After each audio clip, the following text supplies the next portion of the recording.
আপনাদেরকে গতানুগতিক সময়ে একটি আলোচনা যেটি খুবই ভাইরাল হয়েছে, যে ব্যাপারে আলেম সমাজ খুবই সচেতন হয়েছেন, সেটি হলো বাউল শিল্পীদের ব্যাপারে। আপনারা শুনেছেন হয়তোবা, বাংলাদেশে একজন বিখ্যাত শিল্পী আছেন আবুল সরকার। সে একটি গানের অনুষ্ঠানে এ কথা বলতেছিলেন গত পরশুদিনের আগের দিন হয়তোবা, যে আল্লাহর সাথে যদি আরেক আল্লাহ হইতো পাল্লাটা ভালো হইতো। বলি নাউজুবিল্লাহ। আল্লাহর সাথে আরেক আল্লাহ হইলে পরে পাল্লা ভারী হইতো। এ কথা উনি সন্দেহ বলছেন। আরেকজন উনার তালে তালে তার বাজনার মধ্যে টান দিতেছেন। শুধু তাই নয়, সে তার আলোচনায় এ কথা বললেন, আল্লাহ রব্বুল ইজ্জতের জবানের ঠিক নাই। বলি নাউজুবিল্লাহ। এই সমস্ত কথাবার্তা উনি বলতেছেন, আর হাজারো হাজারো লক্ষ লক্ষ মুমিন মুসলমান সেগুলোকে শুনছেন এবং তার সাপোর্টে কথা বলছেন। কারা কথা বলছেন? যারা নিজেকে বুদ্ধিজীবী হিসাবে দাবি করে, যারা নিজেকে সুশীল হিসাবে দাবি করে, যারা ধর্মের ব্যাপারে উলামায়ে কেরামকে ধর্ম অন্ধ বলে গালি দেয়। বলি নাউজুবিল্লাহ। আমি রবের চাহাত হলো, আমি রবের ইচ্ছা হলো, আমি রবের চাহাত হলো, আরজু হলো মানুষ আমার সাথে এরকম অবস্থায় সাক্ষাৎ করুক যে সে আমলে সলেহ করবে, আর আমি রবের ইবাদতের সাথে অন্য কাউকে শরীক করবে না। বলি সুবহানাল্লাহ। এটা আল্লাহর চাহাত।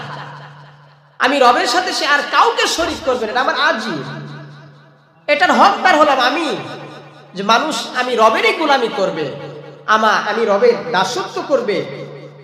সম্মানিত ভাই, নিজেকে প্রশ্ন করে দেখব, আমি সকালবেলা যে ঘুম থেকে উঠলাম, কিছুক্ষণ পরে যে আবার ঘুমাতে যাব, আমার কয়টি কাজ আল্লাহর ইচ্ছা অনুযায়ী হয়েছে, আর কয়টি কাজ আমার ইচ্ছা অনুযায়ী হয়েছে।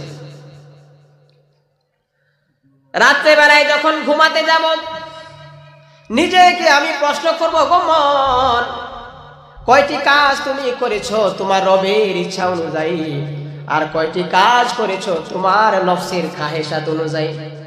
উত্তর এটাই আসবে, সকালবেলা তো তুমি ফজর পড়লা না,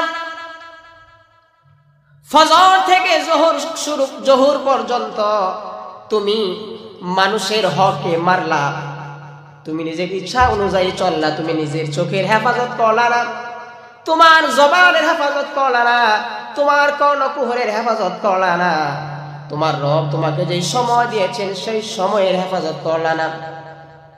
ও গো মন, তোমার এখন দ্বিতীয় ধাপ তুমি কি করেছ? উত্তর এটা আসবে, তুমি তো নামাজ পড়লা না, জোহর নামাজ কাজা করে ফেলেছ, জোহর নামাজ আদায় করলা না, জোহর থেকে আসর, আসর থেকে মাগরিব, মাগরিব থেকে এশা, প্রত্যেকটি সময়ের উত্তর এটাই আসবে, আমি বান্দা এবং আল্লাহর উভয়ের হক নষ্ট করেছি। ঠিক কিনা বলেন? সমস্ত হক আমি নষ্ট করতেছি, আর আমি বড় বড় আশা করে বসে আছি আল্লাহ পাক আমাকে জান্নাত দিবেন। প্রিয় ভাই আমার, জান্নাত যদি পেতে হয় অবশ্যই আল্লাহ রাব্বুল ইজ্জতের সন্তুষ্টি মোতাবেক আমাদের জীবনকে পরিচালিত করতে হবে। ঠিক কিনা বলেন? প্রিয় ভাই আমার, আল্লাহ রাসূল সাল্লাল্লাহু আলাইহি ওয়াসাল্লাম সারা পৃথিবীর মানবতার মুক্তির দূত,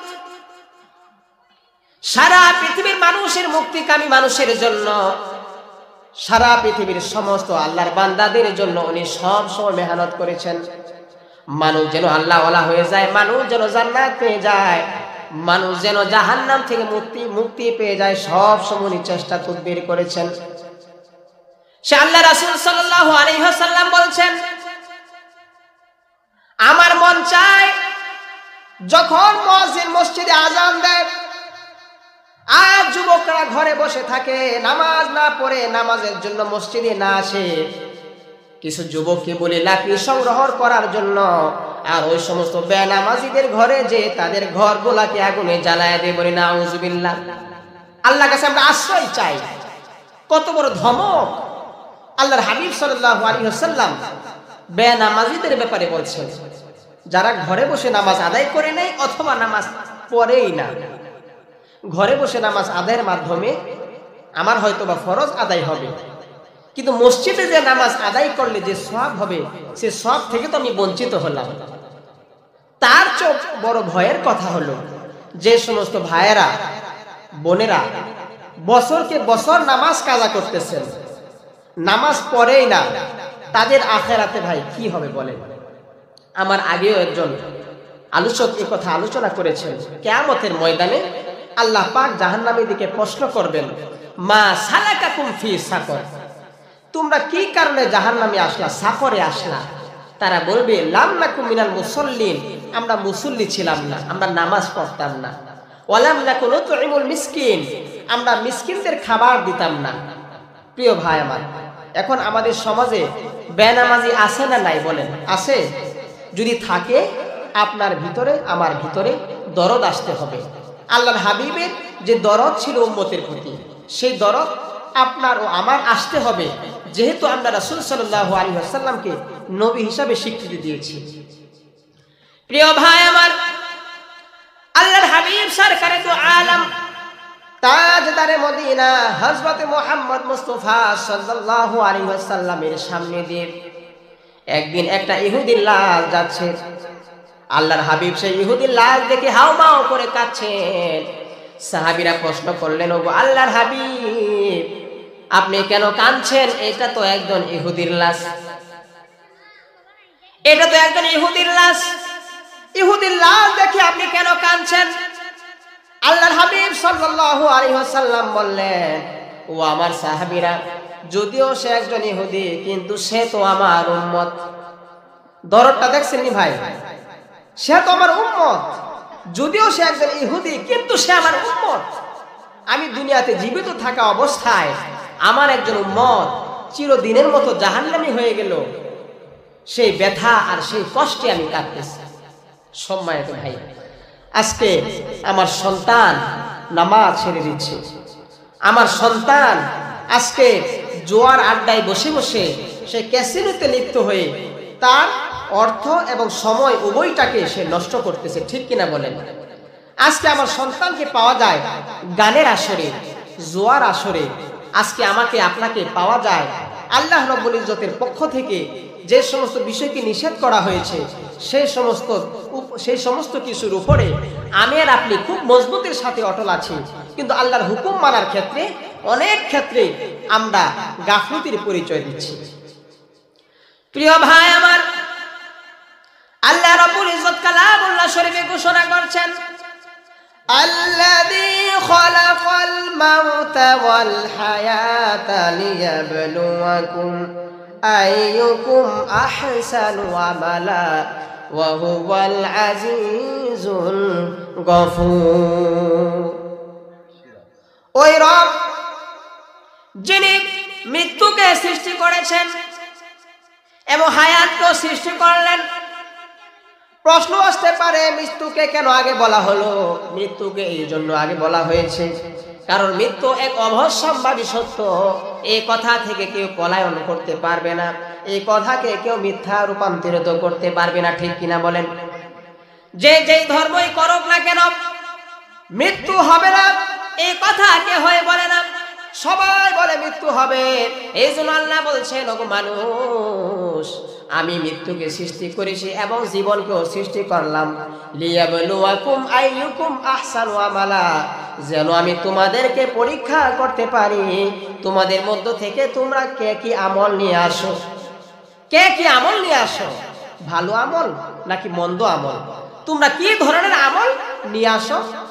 আমি রব সেটাকে দেখার জন্যই মৃত্যু এবং জীবনকে সৃষ্টি করেছি। প্রিয় ভাই আমার, আমি আলোচনার শুরুতেই যে বিষয়টা তুলেছিলাম সেই বিষয়টি হলো এই যে ভূমিকম্প হচ্ছে, লাগাতার ভূমিকম্প, শুক্রবার হলো, শনিবার 3 বার হয়েছে।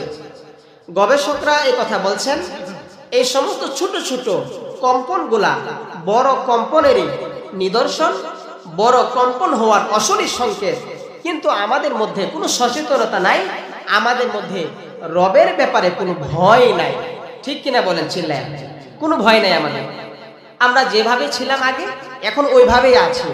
এই জন্য সম্মানিত ভাই, আমি আপনাদেরকে অনুরোধ এটাই করব, এত বড় ম্যানেজমেন্টের আয়োজন করা হলো, এত অর্থকরী খরচ করা হলো, দূর দূরান্ত অঞ্চল থেকে আলোচকরা আসতেছেন আলোচনা করার জন্য।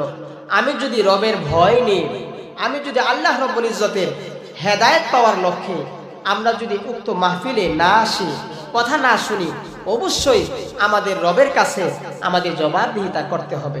কারণ আল্লাহ রাসূল সাল্লাল্লাহু আলাইহি ওয়াসাল্লাম হাদিসে পাকে বলেছেন, আলা কুল্লুকুম রাঈন ওয়া কুল্লুকুম মাসউলুন আন রাইয়াতিহি, তোমরা প্রত্যেকে দায়িত্বশীল, আর কাল কিয়ামতের ময়দানে তোমাদের প্রত্যেককেই তোমার দায়িত্ব সম্বন্ধে জিজ্ঞাসা করা হবে। প্রিয় ভাই আমার, আশা করি আপনারা আমার কথা বুঝতে পেরেছেন। তাই আসুন, যে ধরনের আসমানি আযাব আর গজবের অশনি সংকেত দেখা যাচ্ছে, আমাদের ছোট্ট একটি গরিব দেশ, অপরিকল্পিত শহর, এখানে সমস্ত বিল্ডিং গুলাকে পরিকল্পিতভাবে করা হয় নাই। এখানে সমস্ত বিল্ডিং গুলাকে সিস্টেমের বহির্গতভাবেই করা হয়েছে। বড় ধরনের ভূমিকম্পের কারণে আমাদের এই সমস্ত ভবনগুলা যে কোনো সময় বড় ধরনের ক্ষতির সম্মুখীন হতে পারে। তাই আসুন, যে রব এই সমস্ত আসমানি আযাব গজবের অশনি সংকেত দিচ্ছেন, সেই রবের দিকে ফিরে আসি, ঈমান ও আমলকে তাজা করি। আল্লাহ পাক আমাদের সকলকে এই কথাগুলোর উপর এবং আমাদের এই মাহফিলটাকে সুন্দরভাবে সমাপ্ত করার মতো তৌফিক দান করুন। সকলে বলে আমিন। ওয়া আখির দাওয়ানা আলহামদুলিল্লাহি রাব্বিল আলামিন। আসসালামু আলাইকুম ওয়া রাহমাতুল্লাহি ওয়া বারাকাতুহু।